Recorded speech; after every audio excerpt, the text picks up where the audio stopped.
The day I saved the vampire princess, I did not know I was stepping between her and the sun itself. Caleb Mercer had always believed the worst thing that could happen on a repair job was getting stiffed on payment, stranded without fuel, or yelled at by a foreman who thought shouting made machines work faster. He was a field mechanic from the dry outskirts of Nevada, 32 years old, with cracked knuckles, a dented service truck, and a bank account that never seemed to survive past Friday. That morning, he was 12 miles outside a forgotten desert town called Red Hollow, crawling under a half-buried weather relay station while hot wine dragged dust across the flats like smoke. The government had abandoned the relay years ago, but private caravans still paid small contractors to keep its beacon alive. Caleb took those jobs because no one else wanted them, and because bills did not care whether a man was tired. The sun was brutal, white and sharp, turning every metal surface into something that could burn skin through gloves. He was tightening a scorched power coupling when the relay tower above him gave a low, unnatural hum. Not the broken machine kind of hum. Something deeper. Something alive. Caleb slid out from under the panel, squinting through the glare, and saw the sky split open in a thin red line. It was there for only a second, stretched across the blue like a wound in glass, then vanished with a sound that knocked every bird from the telephone wires. The beacon lights flickered from green to crimson. His radio hissed. Then a woman's voice, faint and breathless, came through the static. "Do not let them bring the sunfire closer." Caleb froze with one hand on the truck door. He looked around the empty desert, half expecting a prank drone or some military exercise he was not cleared to understand. Instead, he saw movement near the dry creek bed beyond the relay fence. A figure stumbled out from behind the rusted remains of an old satellite dish. She wore torn silver armor that caught the sunlight wrong, bending it into pale blue sparks. Her hair was dark as midnight, her skin almost luminous, and even from a distance Caleb could see the red of her eyes. Not contacts, not reflection, red like embers behind glass. She took 2 steps, then dropped to one knee as if the daylight itself had weight. Behind her, 3 black vehicles rolled over the ridge without headlights, silent despite the gravel. Men in mirrored visors stepped out carrying long devices that glowed with captured sunlight. Caleb did not know what she was. He did not know what they were. He only knew the woman was hurt, alone, and trying not to fall. Every smart instinct he had told him to get in the truck and drive. Instead, he grabbed the thick thermal tarp from his cargo bed, the one he used to cover overheated engines, and ran toward her across the burning sand. The first blast of sunfire hit the ground 10 feet from her, turning the dust into a circle of white-hot glass without flame, without smoke, without mercy. Caleb reached her as she looked up at him, startled, dangerous, proud, even while wounded. "Human," she whispered, like the word itself made no sense. "Run." He threw the tarp over her shoulders and stepped between her and the next beam. Heat slammed into the fabric, raced across his arms, and filled the air with the smell of scorched canvas and hot metal. He planted his boots, raised both hands against the blinding light, and shouted, "She's done running." The woman behind him went completely still. The red in her eyes softened for half a heartbeat, not with weakness, but with disbelief. Then something cold wrapped around Caleb's wrist beneath his glove. A mark, shaped like a crown inside a shield, burned blue through the leather. Far above the desert, thunder rolled in a cloudless sky. The men with the sunfire weapons stopped advancing. One of them lowered his device. Another whispered a word Caleb had never heard before, but somehow understood from the fear in it. "Guardian." Caleb did not move until the light faded from the sand. His arms trembled under the thermal tarp, not because he was brave, but because his body had finally realized how close he had come to becoming a shadow burned into the desert. The 3 men in mirrored visors stood near their black vehicles with their weapons lowered, watching the blue mark glow through his glove like they had just seen a traffic cone give orders to a thunderstorm. Behind him, the wounded woman drew in one slow breath. It sounded controlled, royal, almost calm, but Caleb heard the pain beneath it, thin as a crack in glass. "You should not have done that," she said. "Yeah," Caleb answered, still facing the armed strangers. "People keep telling me that." The tallest visor man took one careful step forward, and the mark on Caleb's wrist pulsed. A ring of cold air rolled across the desert floor, pushing dust outward in a perfect circle. Every loose bolt in Caleb's service truck rattled. The relay tower behind them flickered again, its dead antennae turning slowly toward the sky as if listening for something ancient. The man stopped at once. "By witness of sun and blood," he said, his voice distorted by the helmet. "The shield has answered." Caleb swallowed. "That's supposed to mean something to me?" The wounded woman shifted under the tarp, and the silver armor at her shoulder gave a soft, musical click. "It means they cannot touch you without answering to the law they came here to break." She tried to stand and nearly fell. Caleb turned fast enough to catch her elbow, but the moment his fingers brushed her armor, the mark on his wrist flared brighter. She stiffened, not from fear, but from recognition. Up close, she looked even less possible. Her face was pale and elegant, not fragile, with the kind of stillness that made the desert seem loud around her. A thin silver circlet had been bent against her dark hair. Her eyes, crimson a moment before, now held sparks of violet around the edges, as if some hidden part of her was waking against her will. "Do not look so shocked," Caleb said quietly. "I catch falling engines for a living." The corner of her mouth moved, not quite a smile. "I am not an engine." "No, ma'am. Engines usually apologize when they explode." For one impossible second, she seemed to forget the pain. Then a low vibration moved through the air, deep enough to make Caleb feel it in his ribs. The black vehicles began reversing without drivers inside them. The visor men backed away in formation, and their leader raised one hand. Not in surrender, but in warning. "The Solari will report this breach," he said. "The court will come for her. The court will come for him." The woman under the tarp lifted her chin. "Let them come." The words were soft, but the relay station lights burst crimson in response.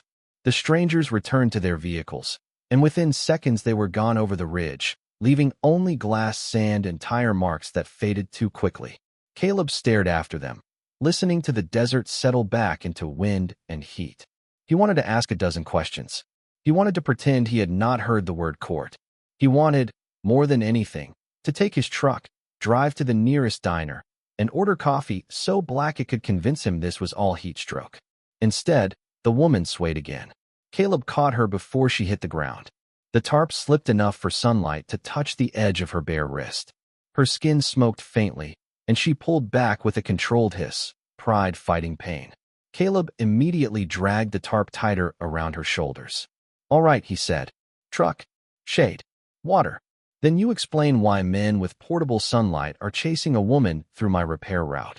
"Not water," she whispered. "Darkness first." Caleb glanced at the open desert, the empty highway, the relay station's maintenance shed, and the sun that was still hours from dropping. The shed was small, metal, and barely insulated, but it had no windows. He guided her toward it one careful step at a time. She was taller than he expected, strong, even injured, moving like someone trained never to lean on anyone. That made the moments when she did lean on him feel heavier. At the shed door, she stopped, her red eyes fixed on the cracked sign above the lock, then on Caleb's face. "I am Princess Seraphina Vale of the Nocturne Crown." Caleb blinked sweat from his eyes. "Caleb Mercer. Independent contractor. Bad credit. No crown." "Caleb Mercer," she repeated, and the way she said his name made it sound like it had been written somewhere before he was born. "You stood between me and Sunfire. Under the first blood accord, that act cannot be ignored. I did not sign anything. You did. Something older than signing." The mark on his wrist cooled until his fingers went numb. Inside the shed, the shadows bent toward her like living things, gathering around her torn armor, hiding her from the harsh lines of daylight leaking under the door. Caleb shut it behind them, and the sudden darkness felt less like safety than the inside of a secret. The princess lowered herself onto an overturned crate, still wrapped in his scorched tarp, and for the first time her royal mask cracked. Not much, just enough for Caleb to see exhaustion, loneliness, and a fear she clearly hated needing to feel. "They found me before my escort could reach the gate," she said. "Someone inside my own court gave them my route." Caleb looked at the glowing mark beneath his glove. So this was not an accident. Seraphina looked up as a distant sound rolled across the desert. Not thunder this time, but engines, many of them, descending from somewhere above the clouds. No, she said. And now that you have answered the shield, they will not send hunters next. The shed walls trembled. Dust fell from the ceiling. Outside, a shadow larger than the relay station crossed over the sun. Caleb slowly opened the door an inch and saw the desert filling with black banners, silver aircraft, and armored figures kneeling in perfect rows around his broken service truck. At their center stood an elderly vampire in white ceremonial armor, his head bowed toward the shed. His voice carried across the sand like a courtroom sentence. Guardian of the princess, present yourself before the royal clan. Caleb closed his eyes for one beat. Of course, he muttered, because my day was going too normal. The moment Caleb stepped out of the maintenance shed, every vampire in the desert lowered their head except one. The elderly man in white ceremonial armor remained standing in the center of the formation, tall and thin, with silver hair tied behind his shoulders and eyes the pale red of dying coals. Behind him, black banners snapped in the hot wind, though there was barely a breeze. The aircraft above cast a wide shadow over the relay station, cooling the sand by 10 degrees in seconds, and Caleb felt the impossible difference at once. 1 minute he was a dusty mechanic outside Red Hollow with a scorched tarp and a broken service truck. The next, he was walking into a royal landing zone surrounded by creatures who looked like they had stepped out of stained glass, old wars, and nightmare prayers. Seraphina moved beside him under the tarp, straight back despite the pain she refused to show. Caleb kept one hand near her elbow, not touching unless she needed it, but close enough that every kneeling soldier noticed. Their crimson eyes tracked the space between his hand and her armor, as if that inch of air had become a legal document. The elderly vampire struck the butt of his silver staff into the sand. A ring of blue symbols lit around Caleb's boots, then faded beneath the dust. Princess Seraphina Vale, he said, voice steady, formal, and heavy with accusation disguised as concern. Daughter of the Nocturne Crown, last heir of the Eastern bloodline, you were ordered to travel under royal escort. Seraphina lifted her chin. My escort was redirected by a false command.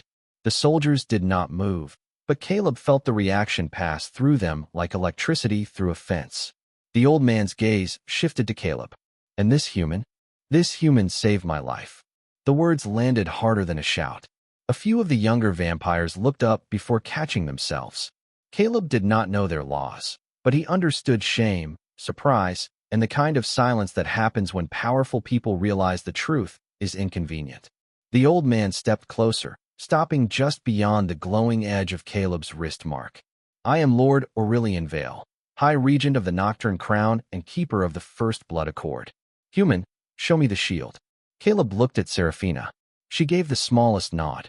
He pulled off his glove. The mark had spread from his wrist into his palm, a blue crown enclosed by a shield, fine lines of light running under his skin like frost on a window. The desert went silent. Even the engines overhead softened to a distant hum. Lord Aurelian's expression changed for less than a second, but Caleb caught it. Not anger. Fear. Impossible, someone whispered from the kneeling ranks. Seraphina's eyes sharpened. Not impossible. Witnessed. The Accord has not chosen a human in 900 years, Aurelian said. Maybe it was overdue, Caleb replied before he could stop himself. Several soldiers stared at him as if he had kicked open the door of a cathedral during a wedding. Seraphina turned her face slightly away, but Caleb saw the faintest trace of amusement return to her mouth. It vanished when she took another breath and pain tightened across her features. Aurelian noticed too. His voice lowered. Your wounds are sunborn. Contained. Barely. Enough. Caleb had heard arguments like this in machine shops his whole life. Supervisors pretending a failing system was fine because admitting danger would cost them control. He stepped half a pace forward. She needs shade, medical help, and probably something better than my tarp. So whatever ceremony this is, can it happen after she is not standing in the desert? A murmur ran through the formation. Aurelian looked at him with ancient offense. You do not command this clan. No, Caleb said. But apparently I am responsible for her protection, and I am telling you the current protection plan is terrible. For the first time, Seraphina fully looked at him. Not as the stranger who had blocked the sunfire. Not as a useful accident. As if she was measuring something inside him and finding it unfamiliar. Then she reached up, removed the bent silver circlet from her hair, and placed it in Caleb's unmarked hand. Gasps broke across the soldiers before discipline crushed them silent. Aurelian went rigid. "Your Highness."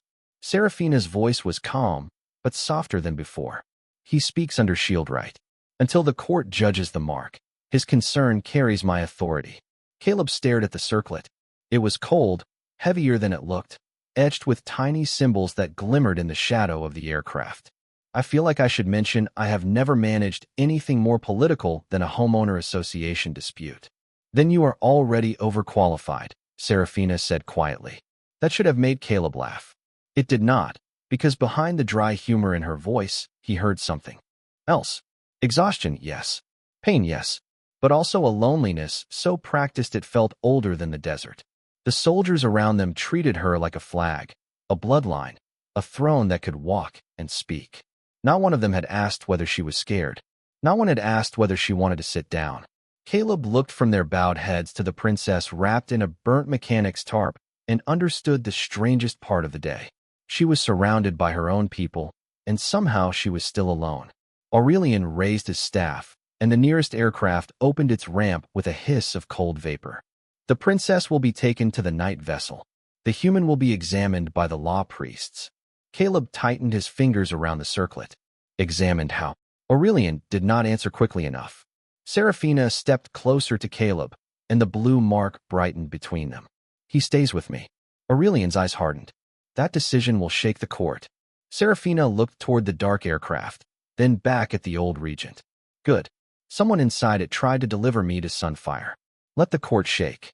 A distant bell sounded from inside the hovering vessel, deep and ceremonial. Every vampire rose at once. Caleb helped Seraphina toward the ramp, feeling dozens of ancient eyes on his back and the circlet cold in his hand.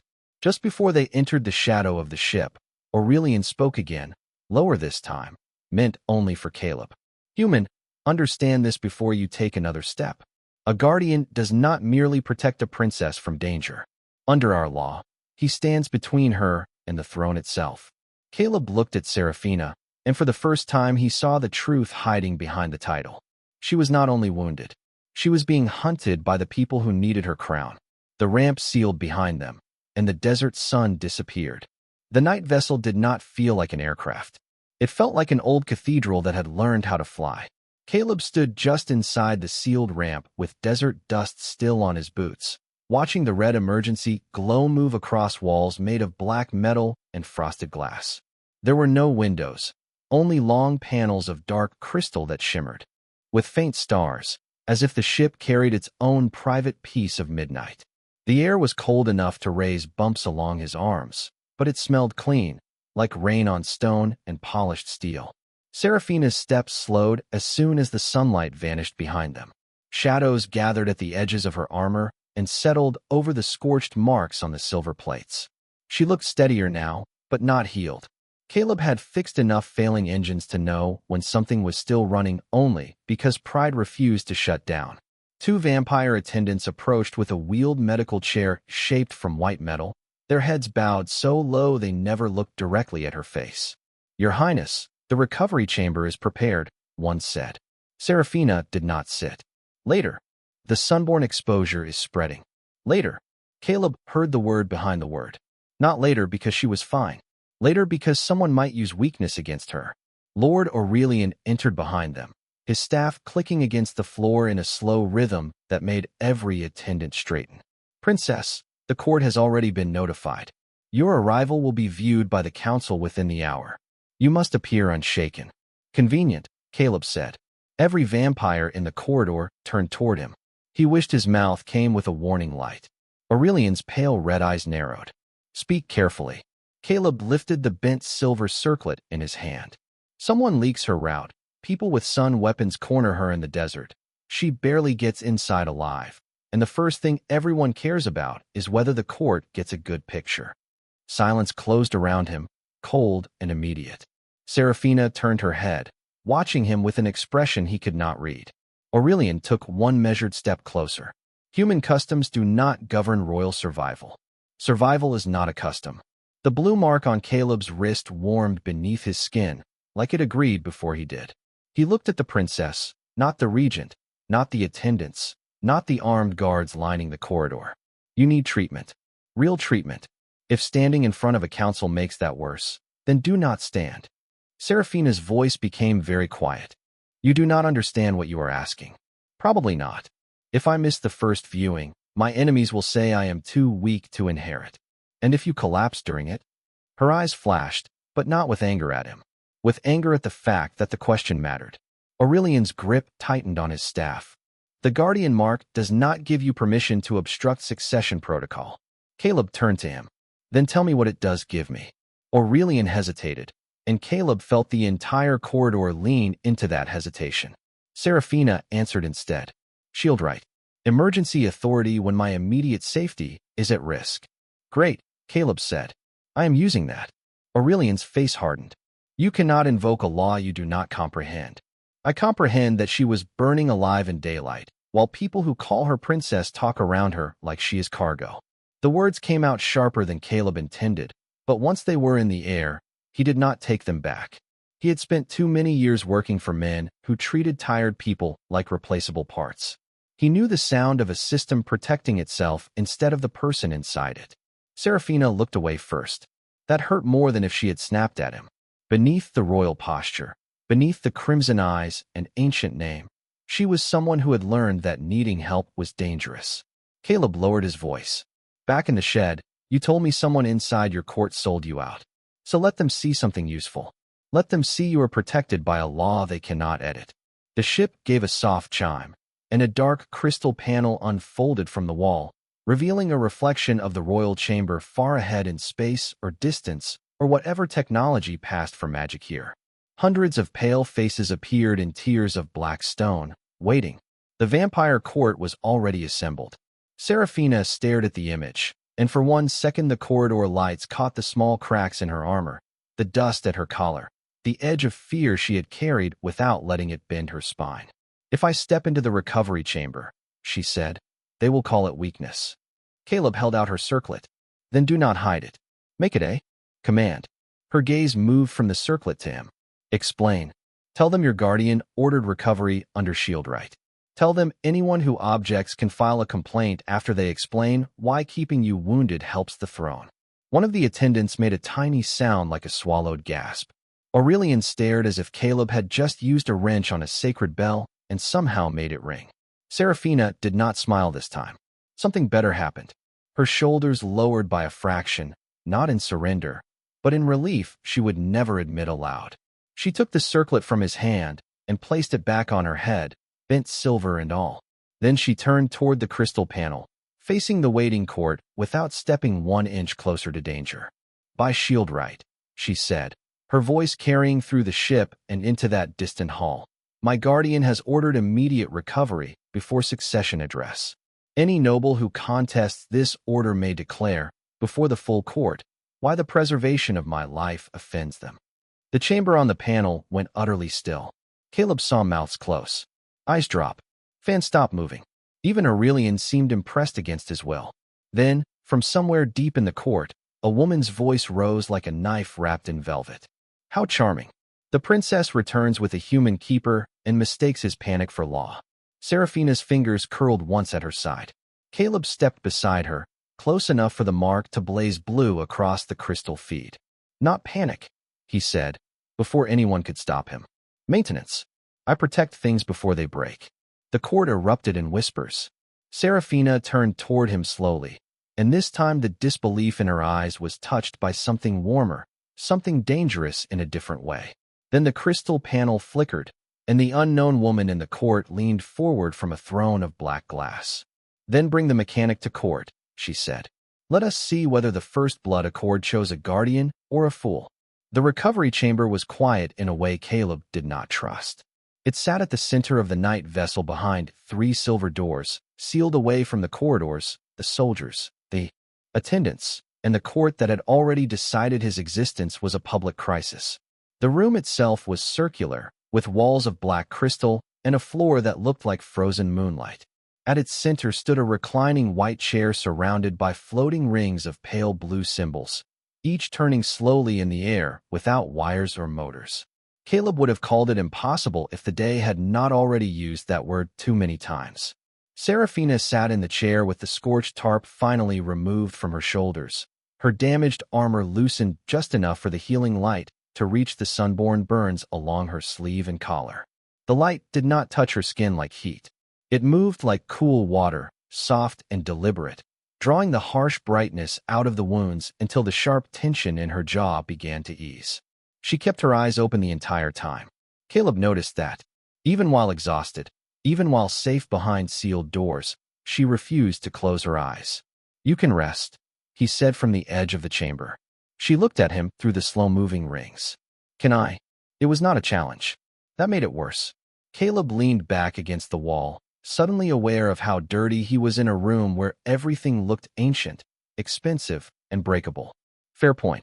A small silence passed between them, filled by the low hum of the healing device and the distant vibration of the ship traveling through the upper atmosphere. Then Seraphina said, "You embarrassed the court." They started it. "You spoke to Lady Marceline as if she were a customer complaining about a repair bill. Was she the one on the black glass throne?" "Yes." Caleb nodded slowly. "Then she has strong manager energy." Seraphina blinked once. Then, against all odds, a real laugh escaped her. It was brief, quiet, and gone almost instantly, but it changed the room. The shadows along the crystal walls softened. The blue rings brightened. Caleb found himself smiling before he remembered where he was. Seraphina seemed almost startled by the sound she had made, as though laughter was a language she had not spoken in years. "Lady Marceline controls 1/3 of the Western houses," she said, returning to composure with visible effort. "She wanted the regency extended after my mother died. My coronation ends her influence. So she benefits if you look weak. Many benefit if I look weak. And if you die?" Seraphina's gaze moved to the ceiling, where tiny points of artificial starlight drifted under the crystal. "Then the court grieves beautifully and divides my crown before the candles burn out." Caleb had no answer ready for that. Outside the chamber, he could still picture the kneeling soldiers, the formal language, the bowed heads. It had looked like loyalty from a distance. Up close, it looked like a cage made of manners. Seraphina turned her wrist, and the healing light revealed old scars beneath the newer wounds, thin silver lines crossing her forearm in patterns too precise to be accidental. Caleb looked away before she could catch him staring. "You may ask," she said. He shook his head. "Not my business. Most people ask without permission. Most people are nosy." She studied him for a long moment. "Those marks are from oath trials. Every heir of the Nocturne crown must prove control before being allowed near the throne. Hunger control, fear control, grief control, anger control. Sounds like a fancy way to hurt children and call it tradition." The rings of light paused for one heartbeat. Caleb expected her to defend the custom. Instead, Seraphina looked down at the scars with an expression too old for her face. "Yes," she said. "It does." That single word settled between them like a door unlocking. Caleb realized then that he had not saved a princess from one weapon in the desert. He had stepped into the path of an entire system that had been burning her slowly for years and calling the smoke duty. His wrist mark pulsed, not bright this time, but steady, like a second heartbeat. Seraphina noticed. The shield responds to recognition. Recognition of what? Threat. Caleb looked around the peaceful chamber. "There is no threat in here." Seraphina's eyes met his. "There is memory." Before he could answer, the chamber doors chimed. Lord Aurelian entered without the full ceremony this time, though 2 guards remained outside. His white armor reflected the blue healing light in cold strips across the floor. In his hand was a black crystal tablet. "The court has issued a challenge under Article 7 of the First Blood Accord." Seraphina's expression closed at once. The small human moment vanished behind the princess again. "Already, Lady Marceline claims the mark was triggered under confusion, distress, and unlawful exposure to sunfire. She demands verification before the full court." Caleb pushed away from the wall. Verification meaning what? Aurelian looked at him as if deciding how much truth a mechanic deserved. Seraphina answered, voice low. "They will test whether you truly choose my protection, knowing the cost." "That is easy. I already chose." "Not like this." The healing rings slowed, and the room felt colder. Aurelian held out the crystal tablet. Symbols rearranged themselves into English as Caleb watched. His stomach tightened when he read the final line. If the Guardian rejects shield right, the princess loses protection. If the Guardian accepts, he becomes legally bound to her safety until death, abdication, or release by crown decree. Caleb looked from the tablet to Seraphina. For the first time since he met her, she looked unable to command the room into making this easier. "You did not know," she said. "That matters." "Does it matter to them?" "No, then it matters to me." He took the tablet from Aurelian. The crystal was cold, but the mark on his wrist warmed as his fingers touched it. Aurelian's voice sharpened. "Do not answer from impulse. A guardian becomes more than escort. Your debts, loyalties, residence, public identity, and legal standing are placed under crown review. Your life will no longer belong only to you." Caleb thought of his service truck baking in the desert below, of unpaid bills stacked on his kitchen counter, of lonely highways, bad coffee, and every ordinary problem that had seemed heavy that morning. Then he looked at Seraphina sitting inside a ring of blue light, powerful enough to command armies, yet still expected to apologize for needing help. "My life was not exactly doing a great job belonging to me anyway," he said. Seraphina's eyes widened. Slightly. "Caleb." "No," he said, gentle but firm. "You told me this law is about immediate safety. Right now, your biggest danger is a room full of people trying to decide whether you deserve protection after someone tried to hand you over to enemies." He pressed his marked palm against the tablet. Blue light flooded the crystal, climbed his arm, and burst across the chamber in the shape of a shield. Somewhere far away, through the ship and across the hidden channels of the court, bells began to ring. Aurelian bowed his head, whether in respect or resignation Caleb could not tell. Seraphina stood slowly from the recovery chair, ignoring the attendants who rushed forward. Her voice was almost a whisper. "Do you understand what you have done?" Caleb looked at the glowing mark, then at her. "Probably not." The chamber doors opened by themselves, revealing the corridor beyond, now filled with kneeling vampires. The ship announced his decision in a calm, ancient voice that seemed to come from the walls, the floor, and the blood of everyone listening. Shieldright confirmed. Human Caleb Mercer is recognized as guardian of Princess Seraphina Vale. Any challenge to her life is now a challenge to him. Any challenge to him is now a challenge to the crown. Seraphina looked at him with something deeper than gratitude and more dangerous than trust. Then, from the court feed at the end of the corridor, Lady Marceline's voice cut through the silence. "How touching. Bring them both before us. Let the human learn what crowns do to men who mistake kindness for power." The royal court did not wait in a palace. It waited inside the ship's shadow network, projected in full size across a chamber larger than any room Caleb had ever seen. When the silver doors opened, he stepped onto a floor of black glass that reflected a sky of artificial stars beneath his boots, and for one dizzy second, he felt as if he were walking across outer space with nothing but a glowing mark and bad judgment, keeping him from falling forever. Seraphina walked beside him, healed enough to stand without shaking, but Caleb could still see the cost in the way she measured each breath. Her armor had been replaced by a dark ceremonial coat lined with silver thread, high at the collar, elegant without looking soft.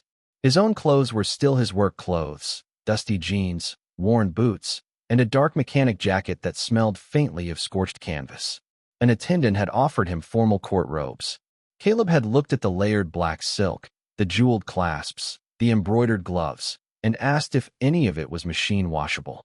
No one had laughed. Seraphina had, very quietly, and told them to let him appear as he was. Now, as they entered the projection chamber, Caleb understood why that choice mattered. Hundreds of vampire nobles appeared around them in towering rings of light, seated in distant thrones from houses scattered across the hidden dominion. Some wore white armor, some black velvet, some masks of silver bone, and every single one looked at him like a stain on a royal document. Lady Marceline sat highest among them on her black glass throne, impossibly still, with hair like polished ash and eyes bright enough to make the chamber feel colder. Lord Aurelian stood behind Seraphina, formal and unreadable, his staff grounded before him. "The court recognizes Princess Seraphina Vale," Aurelian announced. "The court recognizes the confirmed shield right of Caleb Mercer, human guardian under the First Blood Accord. Whispers rose instantly, layered and sharp. Human guardian. Mechanic. Outsider. Accident. Contamination. Caleb heard every word the chamber wanted him to hear. Seraphina heard them too, but her expression did not change. Caleb wondered how many years it took to build a face that could survive being spoken about like property. Lady Marceline lifted one hand, and the whispers died. "Princess," she said, voice smooth enough to hide the blade inside it. "The court is relieved to see you standing." "How generous of the court," Seraphina replied. A few nobles lowered their eyes. Marceline's smile did not move. "And yet relief does not erase concern.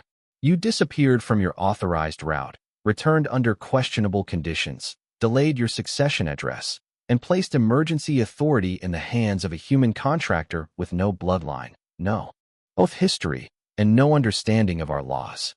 Caleb raised his hand slightly. "For the record, I understand some of them are terrible." The silence after that was so complete, he could hear the ship humming in the walls.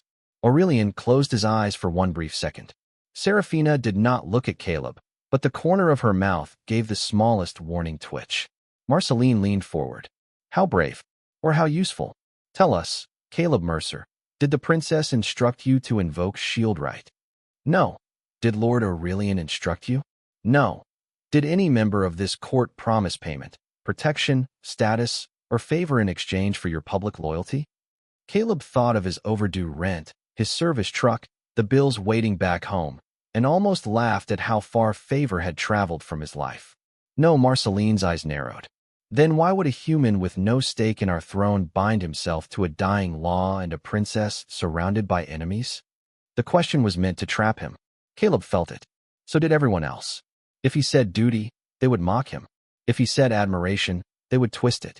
If he said kindness, they would call him naive. Seraphina turned slightly toward him, her eyes warning him to be careful. But Caleb had never been good at careful when someone was being cornered. He looked up at the rings of nobles, at all that ancient beauty wrapped around fear and politics, and spoke plainly. "Because when I found her, she was hurt and running from people who knew exactly how to hurt her worse. Because every person who should have protected her was either missing, late, or busy protecting their own reputation. Because when I told her to get treatment, half this court acted like resting was a crime. And because nobody in that desert asked whether she wanted to live. They only asked what her survival would cost them." A ripple passed through the chamber. It was not applause. It was worse for Marceline. It was recognition. Seraphina's face remained still, but Caleb saw her hand curl once at her side, not in anger this time. In restraint. Lady Marceline's smile thinned. "Touching. The human has learned to speak in moral thunder. But sentiment does not. Secure a kingdom. Neither does pretending betrayal is protocol," Caleb said. This time Aurelian's staff struck the glass once, a formal warning. "Guardian, choose your next words with precision." Caleb turned to him. "Gladly. Someone sent the princess into a trap. The Sunfire team knew her route. They knew her weakness. They arrived before her escort. That does not happen because of bad luck." The chamber shifted. Several nobles looked away too quickly. Marceline's fingers tightened on the arm of her throne. Seraphina stepped forward, voice calm and clear. "My guardian raises a valid concern. I request immediate release of the route orders given under my seal." "Denied," Marceline said at once. Too fast. Everyone heard it. The word struck the chamber like a dropped glass. Seraphina's crimson eyes sharpened. "On what grounds?" "Succession security. My security was already compromised, which is why the court must control the inquiry." Caleb felt the mark on his wrist grow cold. Not warm.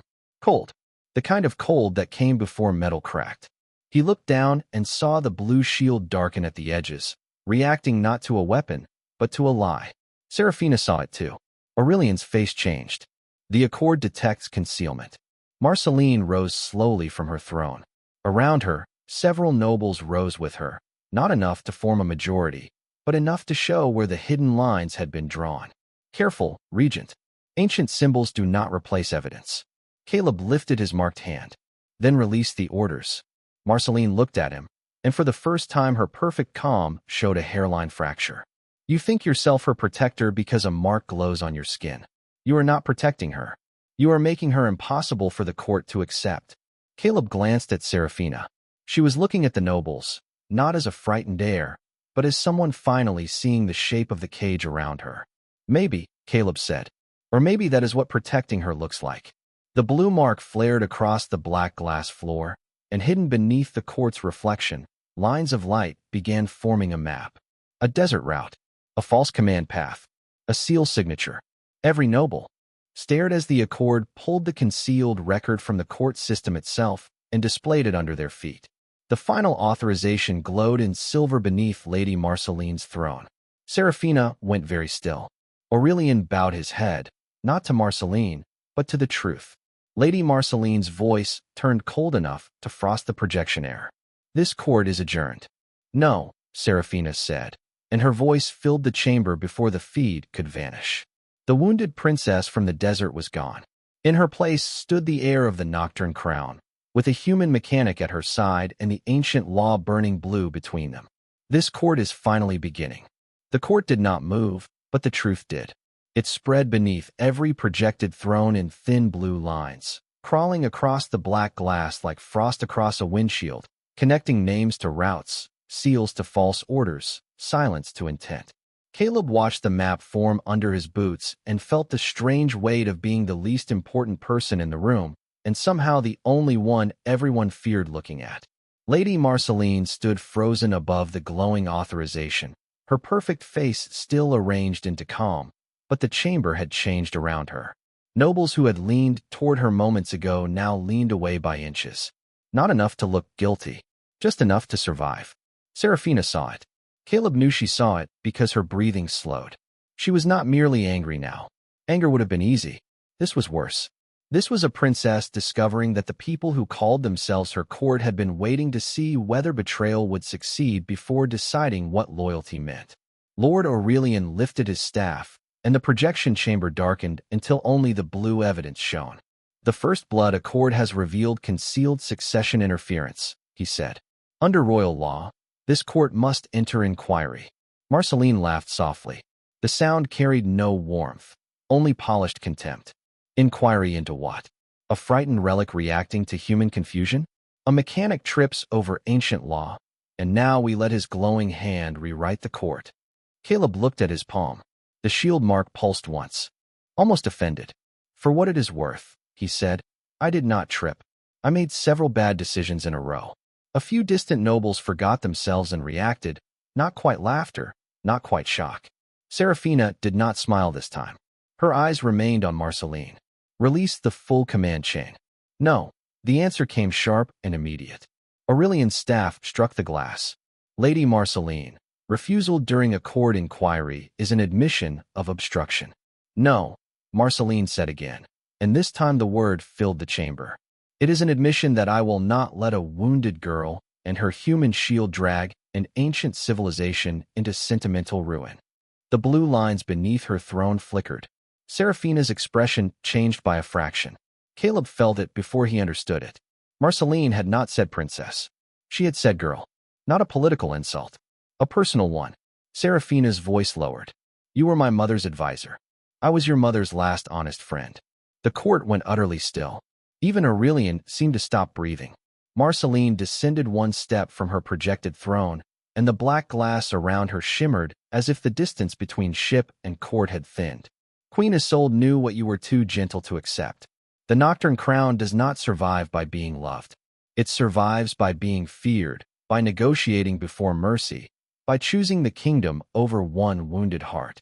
Seraphina's hands closed slowly. Do not speak of my mother to justify treason. Your mother ordered the first route diversion. The chamber shattered into whispers. Caleb looked at Seraphina, and for the first time since the desert, she looked struck without anything touching her. Aurelian's voice cut through the noise. That is impossible. Is it? Marceline lifted her hand, and a second record appeared above the glowing map, older, sealed in deep crimson light. The queen feared the First Blood Accord would awaken around her daughter. She feared exactly this. A guardian outside the bloodlines. A protector the houses could not purchase. A bond the court could not regulate. Seraphina stared at the crimson seal. My mother died 3 years ago, and spent 10 years. Before that preventing the Accord from choosing you. Caleb felt the room tilt, not physically, but morally. Everything they thought had been simple was now layered with ghosts. The betrayal was real, but it had roots deeper than ambition. Seraphina's mother, the dead queen, had tried to control the law. Marceline had continued the plan, then twisted it into something crueler. Seraphina took one step toward the projection, and the healing lines under her coat flared faintly as pain reminded her body she was not invincible. Caleb moved without thinking, close enough to steady her if she allowed it. She did not lean on him, but she did not move away either. "Why?" Seraphina asked. It was the smallest word she had spoken all day, and somehow the most dangerous. Marceline's perfect mask finally cracked. Not with guilt, with grief sharpened into doctrine. Because the accord does not protect rulers. It makes them dependent. It gives a single life permission to matter more than strategy. Your mother believed a queen with a guardian would hesitate when the kingdom demanded sacrifice. Caleb looked at the nobles in their high rings, at the beautiful faces pretending this was philosophy instead of fear. Then he understood the twist inside their ancient law. The guardian mark had not chosen him because he was strong, noble, or trained. It had chosen him because he did not see Seraphina as a throne first. The court had spent years trying to make her untouchable. The accord had demanded someone willing to touch the problem like it was human. Seraphina's voice returned, colder now, but not empty. "So you arranged for Sunfire to prove my vulnerability." Marceline lifted her chin. "I arranged for a controlled extraction that would force the court to suspend your coronation until the accord threat could be contained." The Solari exceeded instruction. Aurelian's eyes burned pale red. "You used enemies of the crown. I used a necessary danger to prevent a greater one." Caleb stepped forward before Aurelian could answer. That is something people say when they want credit for the outcome and distance from the damage. Marceline turned on him. "And what would you know of crowns?" "Nothing." His voice echoed plainly through the chamber. "But I know machines. I know what happens when people ignore warning lights because the system still looks impressive from the outside. This court is full of warning lights." The shield mark brightened, and the blue map shifted again. New lines appeared, linking Marceline's seal not only to the route diversion, but to erased escort commands, delayed emergency alerts, and payments hidden beneath noble charities. The court gasped as the evidence arranged itself into a pattern too clear to debate. Marceline's projection flickered, and for 1 second Caleb saw panic, quick and bright, beneath all that power. Then she raised both hands. Every black glass throne connected to her faction went dark at once.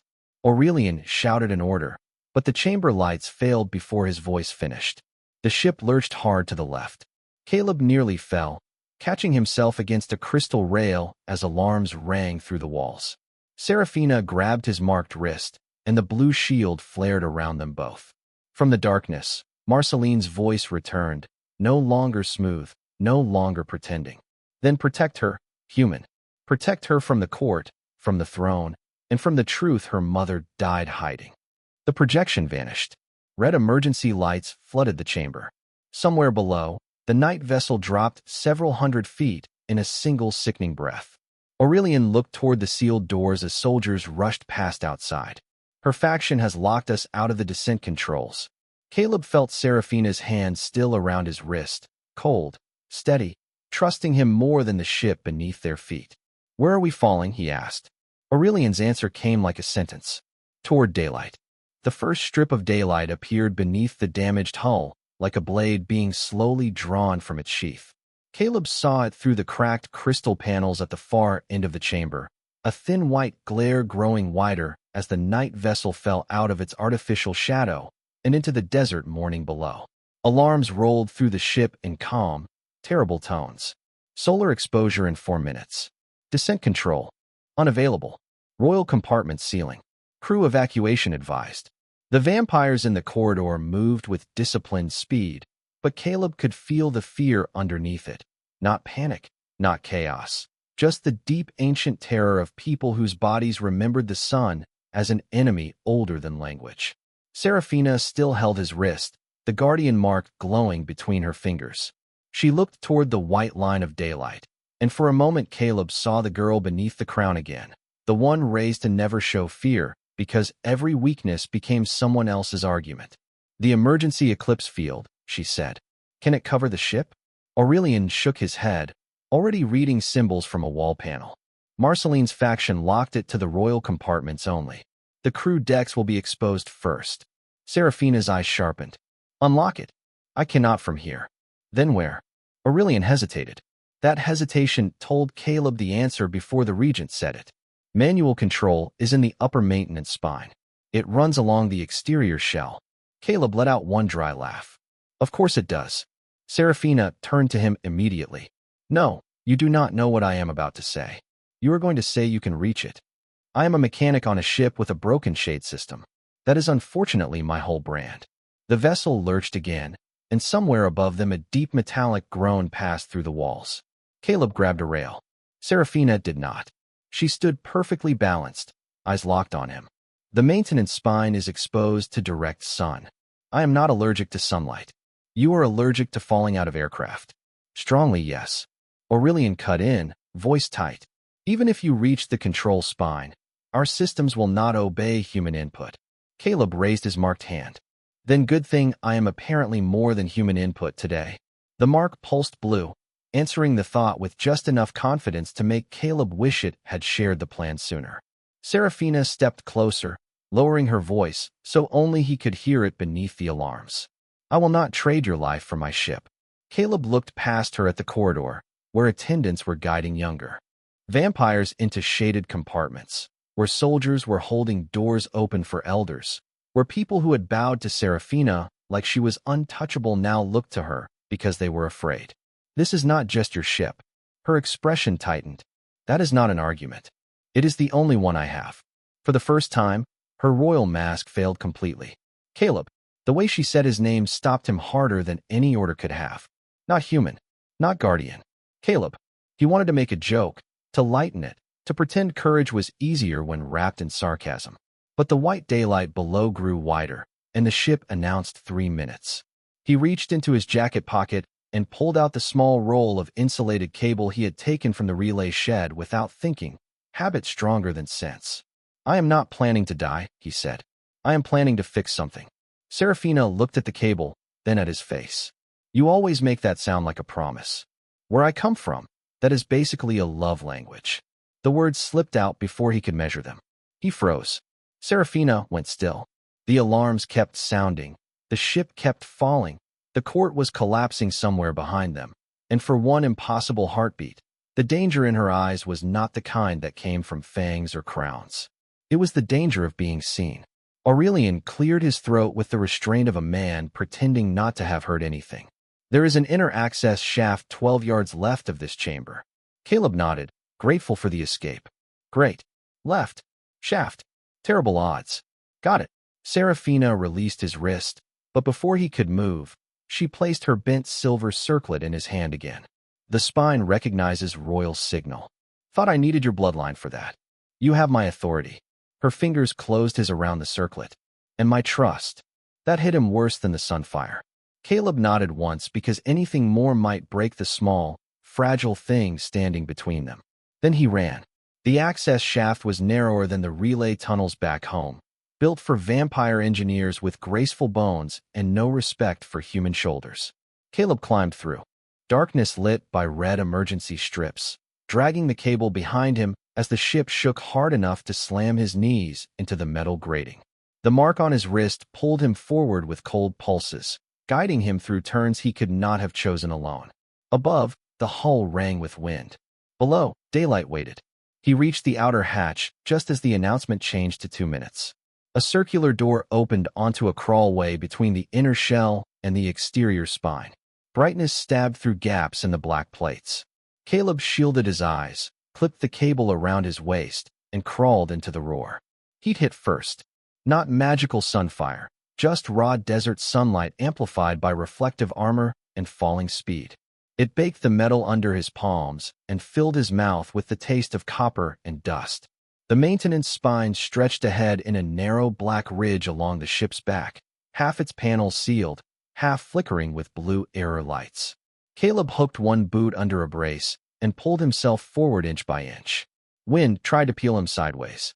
The circlet in his hand flashed silver, projecting Seraphina's crest over the control panel at the far end. Come on, he muttered. Recognize the crown. recognized the weird mechanic attached to it. The panel did not open. The ship announced 1 minute. Caleb slammed his marked palm against the crystal. Blue light burst outward, but the controls remained sealed. Of course, he gasped, because that would be too easy. Then he saw the problem. Not magic, not law. A physical override rod had been locked sideways inside the housing, probably triggered by Marceline's sabotage. A simple mechanical block hiding inside all this ancient grandeur. Caleb almost smiled. Finally, he said, something honest. He jammed the insulated cable into the gap, wrapped it around the rod, and pulled with everything he had. The first pull did nothing. The second tore the skin of his gloves. The third made the rod shift with a metallic shriek. Daylight flooded the spine behind him as the ship dropped below its last shadow barrier. In the corridor far beneath, Seraphina felt it. Caleb knew because the mark on his wrist suddenly carried her fear, fierce and cold and unwilling to let him go. He pulled one final time. The rod snapped into place. The panel opened. Caleb pressed the circlet against the exposed control core and shouted, "Full eclipse field. All decks now." For half a second, nothing happened. Then the ship went dark. Not dead. Dark. A wave of black-blue energy rolled from the spine across the hull, swallowing the daylight before it could reach the inner decks. The vessel leveled with a thunderous groan, still falling, but no longer helpless. Caleb sagged against the control panel, breathing hard, forehead pressed to hot metal. Through the shielded crystal below, he saw the desert rushing up, but slower now, controlled. Seraphina's voice came through the ship-wide channel, steady again, but with something raw beneath it. "Guardian, respond." Caleb touched the mark. Maintenance completed. A sound like 100 relieved breaths moved through the vessel. Then another voice cut into the channel, Marceline's, distant and furious. "You saved the ship, but you cannot save her coronation. The court will never kneel to a princess guarded by a human." Caleb looked at the blue shield spreading over the hull, then at the silver circlet glowing in his hand. Before he could answer, Seraphina's voice filled every deck, every corridor, every hidden channel of the Nocturne Crown. "Then they will not kneel to a princess." The ship fell silent. They will stand before their queen. The night vessel came down in the desert without fire, without collapse, and without a single voice speaking over the emergency channel. It settled 3 miles from the relay station in a storm of sand and blue shadow. Its eclipse field stretched over every deck like a second sky. Caleb was still on the outer spine when the landing gear touched ground. He felt the impact through his ribs, through his arms, through the metal panel under his palms, and then the world became still. For several seconds, he did not move. He listened to the ship cooling around him, to the wind scraping across the hull, to his own breathing inside a throat gone dry from heat and fear. Then the access hatch opened behind him, and Seraphina climbed into the maintenance spine herself, ignoring the protests echoing from somewhere below. Her ceremonial coat was wind-torn at the edges, her silver circlet bent but shining, her crimson eyes fixed on him with a command that looked dangerously close to worry. "You are alive," she said. Caleb pushed himself upright with one elbow. "That was my general goal." She reached him and stopped just short of touching him, as if the entire court might still be watching, as if permission mattered more now than ever. Caleb solved it by holding out the circlet. "I believe this belongs to the queen." Seraphina looked at the circlet, then at him. "Not yet. You just announced it to the whole ship. A queen must be recognized. Then let us go make everyone uncomfortable." This time she did smile, small and real, and the smile did more to steady the vessel than any engine under the floor. By the time they returned to the projection chamber, every surviving channel of the Nocturne Court had reopened. Nobles filled the rings again, but the room felt different now. The high thrones no longer looked untouchable. The blue evidence of Marceline's conspiracy remained across the black glass floor, sealed by the accord, impossible to delete. Escort delays, false orders, hidden payments, the queen's old seal, Marceline's final commands. Aurelian stood before it all, older than he had looked an hour before, and when Seraphina entered with Caleb beside her, the regent lowered his staff until its silver head touched the ground. One by one, the kneeling began. Not all at once. That would have been too easy, too clean. First, the soldiers of the Eastern bloodline lowered their heads. Then the attendants. then the law priests, then the houses that had stayed silent out of fear and now found fear moving in the opposite direction. Lady Marceline still stood in her black glass projection, alone at the highest tier, her faction dimmed around her like candles deprived of air. Seraphina stepped to the center of the chamber. "Lady Marceline of the Western Houses," she said, voice clear enough to reach every hidden palace and every watching clan. "You endangered the crown, concealed succession records, cooperated with enemies of this court, and attempted to use the sun itself as a political argument. By accord evidence and public witness, your authority is revoked." Marceline's expression trembled between fury and old grief. "Your mother feared this day." "My mother feared many things," Seraphina answered. "She feared losing control. She feared the accord would make me choose a life before a throne. She was wrong about what that meant." She turned, not to Marceline, but to the court. "The first blood accord was never a chain. It does not force love, obedience, marriage, or ownership. It awakens only when a sovereign life is seen as a person before a crown.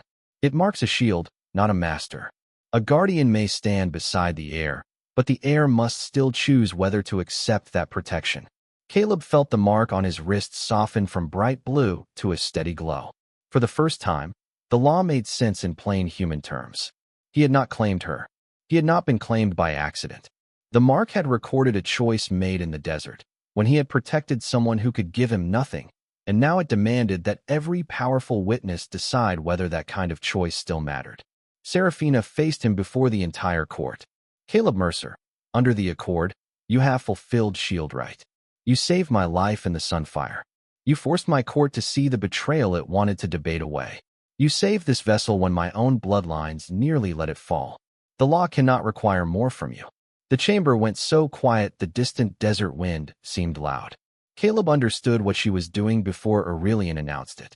She was releasing him, not privately, not politely, publicly, where no noble could twist the bond into a leash.